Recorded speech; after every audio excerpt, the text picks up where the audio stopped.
Phùng Thiệu Phong và Triệu Lệ Dĩnh cùng bảo vệ sự phát triển của con cái với tư cách là cha mẹ. Phùng Thiệu Phong và Triệu Lệ Dĩnh đã ly hôn 3 năm, vẫn tiếp tục hợp tác ăn ý với vai trò bạn đồng hành nuôi dạy con cái, thực hiện ngày gia đình hàng tuần với sự tận tâm vượt trội so với nhiều gia đình còn nguyên vẹn.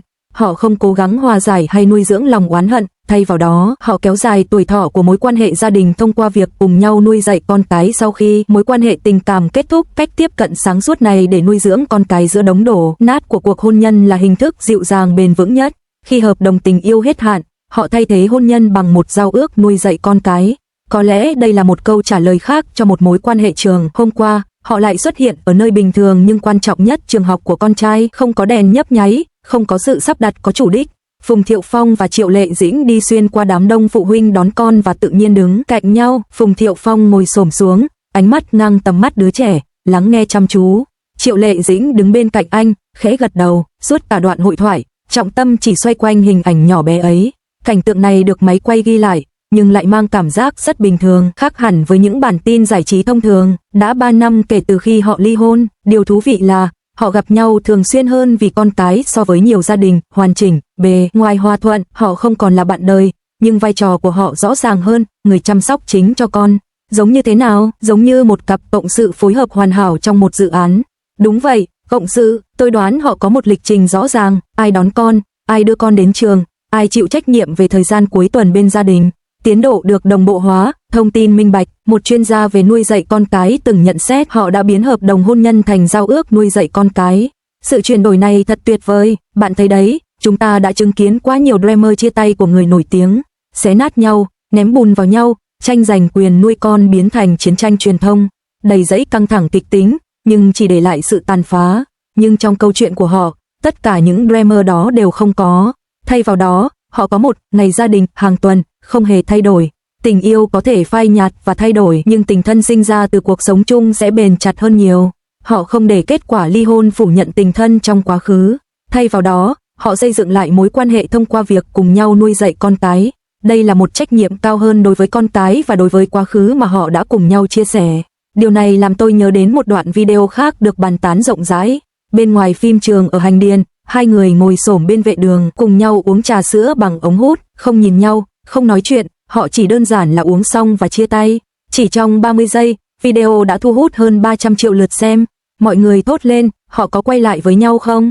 Sau đó, người ta tiết lộ rằng con của họ đang nghỉ lễ hôm đó và cả hai đều đang quay phim gần đó. Đoàn làm phim đã mua thêm một cốc và anh ấy thản nhiên đưa cho cô ấy nhận lấy và uống.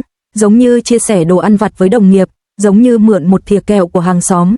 Thật bình thường, không giống bất kỳ người nổi tiếng nào. Không có sự giả tạo về tình cảm sâu sắc, cũng không có sự né tránh có chủ ý.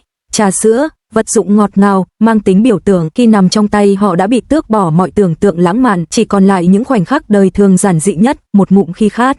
Đây chính xác là khía cạnh cảm động nhất của toàn bộ câu chuyện. Họ không coi người yêu cũ như một nhân vật được tạo dựng cẩn thận, không có sự hòa giải dàn dựng, không có sự oán giận được tô vẽ. Trong khi toàn bộ ngành công nghiệp đang diễn các trạng thái cảm xúc khác nhau, họ chỉ đơn giản là sống. Thuật toán của nền tảng đã đưa họ đến với sự nổi tiếng. Tại sao? Bởi vì công chúng đã chán ngấy công thức cũ, chán ngấy những cảnh nắm tay và nước mắt lưng tròng được thiết kế sẵn. Sự tự nhiên không giả tạo này đã trở thành một thứ hiếm có. Một số người nói rằng họ lạnh lùng, nhưng tôi nghĩ đó là sự tôn trọng cuối cùng của người lớn dành cho một mối quan hệ quan trọng. Không bám víu, không phủ nhận, để quá khứ là quá khứ, và để những gì nên tiếp tục được tiếp tục. Cuộc hôn nhân thất bại, nhưng việc làm cha mẹ thì không. Câu trả lời của họ có thể không áp dụng cho tất cả mọi người, nhưng nó mở ra một khả năng. Khi hợp đồng tình yêu phải kết thúc, hai người lớn lý trí và có trách nhiệm có thể chọn ký một hợp đồng mới, tiếp tục sứ mệnh chung quan trọng nhất của họ với tư cách là bạn đời nuôi dạy con cái trong tình yêu thương. Điều này không liên quan gì đến sự hòa giải, hay thậm chí là tình yêu. Đó là về sự lựa chọn cùng nhau bảo vệ một khu vườn giữa đống đổ nát của một mối quan hệ. Họ không thể hiện một khuôn mẫu hoàn hảo cho việc ly hôn, mà là một ý thức trách nhiệm của cha mẹ. Trong một rừng rậm đầy những bộ phim truyền hình sướt mướt, trách nhiệm bình tĩnh này có một sức mạnh chạm đến trái tim. Cuộc sống vẫn tiếp diễn, kịch tính diễn ra trên màn ảnh, nhưng còn hơn thế nữa là ngoài màn ảnh. Và có lẽ màn trình diễn hay nhất không còn là diễn xuất nữa. Sống một cuộc sống giản dị, chân thật còn tốt hơn bất cứ điều gì khác. Có thể nói đây là một góc nhìn tỉnh táo, thậm chí lạnh lùng.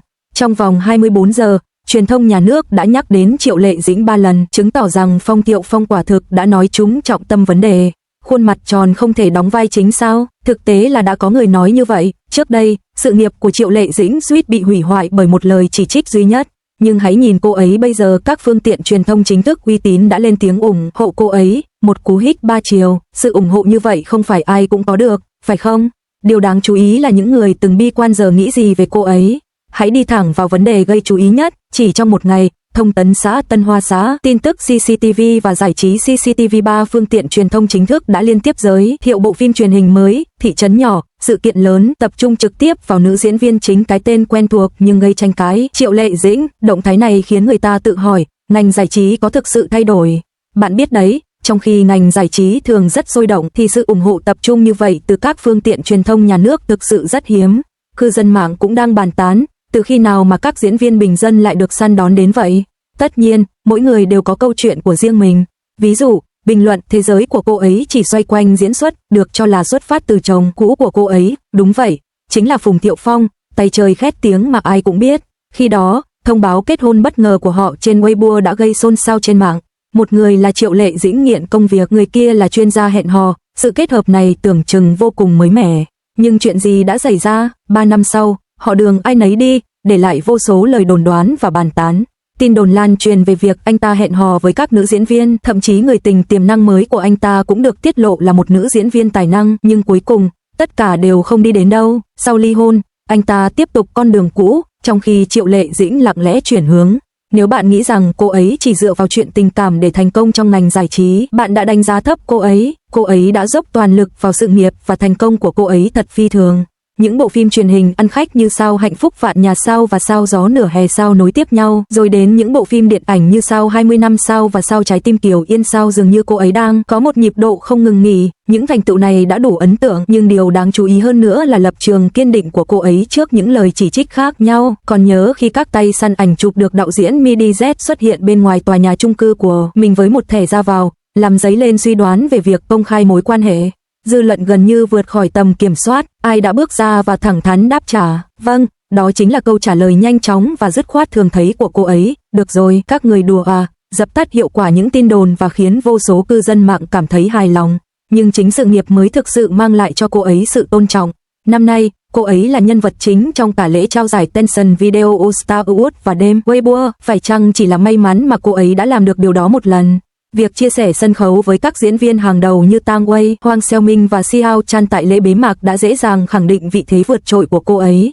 Một số khán giả vẫn thích khơi lại những bất bình cũ, chẳng hạn như những lời chỉ trích về ngoại hình do thiếu đào tạo diễn xuất bài bản và sự thờ ơ của các thương hiệu trong những năm đầu sự nghiệp. Tuy nhiên, thực tế đã chứng minh những lời chỉ trích này là sai. Năm 2017, cô làm đại sứ thương hiệu quốc tế cùng với một ngôi sao hàng đầu khác nhưng lại vấp phải chỉ trích về quảng cáo. May mắn thay, sau đó cô đã gặp được người biết trân trọng mình, sử dụng câu sự thanh lịch không phải là bẩm sinh, thời gian sẽ chứng minh điều đó, làm khẩu hiệu quảng cáo. Điều này cũng phản ánh cuộc sống của cô, từ việc biến những bất bình thành động lực đến việc kiên trì vượt qua những giới hạn của vai diễn. Công chúa sứ giả và câu chuyện Minh Lan đã đạt đến tầm cao mới, củng cố danh hiệu nữ hoàng rating của cô. Đây không phải là điều được ai đó đề bạt mà là thành quả đạt được từng bước một thông qua sự chăm chỉ. Năm vừa qua thậm chí còn ấn tượng hơn, bộ phim Gió Thổi Giữa Mùa Hè đã mang về cho cô cả giải Kim Ưng và giải Phi Thiên cho nữ diễn viên chính xuất sắc nhất, và cô cũng giành được giải Bách Hoa cho nữ diễn viên phụ xuất sắc nhất cho vai diễn Hao Siêu Ping trong bài viết thứ 20. Một loạt thành tích ấn tượng chỉ còn một từ để diễn tả, ấn tượng. Phải nói rằng câu nói xưa đã thực sự đúng, cô ấy rất nghiêm túc, thế giới của cô ấy là một sân khấu. Giờ đây, cô ấy đã thành công xoay chuyển cuộc đời mình, từ một diễn viên phụ trở thành một ngôi sao hàng đầu, từ bị chế giễu đến được sự công nhận chính thức. Tất cả là nhờ vào công việc của cô ấy không dựa vào sự nổi tiếng thiếu suy nghĩ hay những scandal vô căn cứ, chỉ tập trung vào việc làm tốt những gì mình nên làm.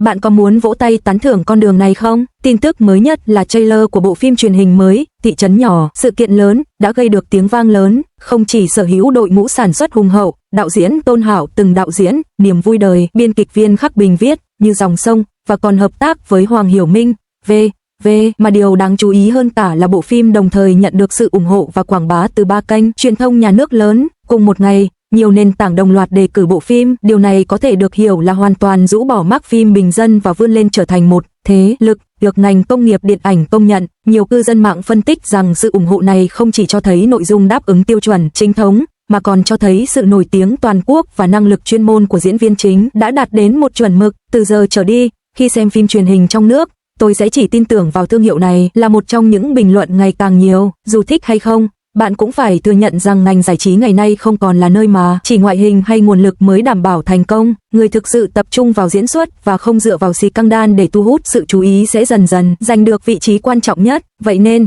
so với những nghi ngờ và phủ nhận trước đây, nhìn lại bây giờ, không gì có thể ngăn cản cô ấy. Sự thật chính là câu trả lời tốt nhất và là tín hiệu lan tỏa mạnh mẽ nhất. Nhiều người hâm mộ thậm chí còn bình luận, đừng bàn tán về đời tư của cô ấy nữa, chúng tôi chỉ quan tâm đến chất lượng công việc của cô ấy thôi. Còn đối với những ai muốn xem thêm những chuyện hậu trường hay những tình tiết bất ngờ, cứ thoải mái bày tỏ ý kiến. Trên mạng xã hội, những ý kiến khác nhau không phải là vấn đề là không có ai để bàn luận. Nếu bạn cũng nghĩ rằng sự trở lại này đáng để chia sẻ, hãy để lại suy nghĩ của bạn trong phần bình luận. Biết đâu, huyền thoại tiếp theo đang được sinh ra trong tay chúng ta.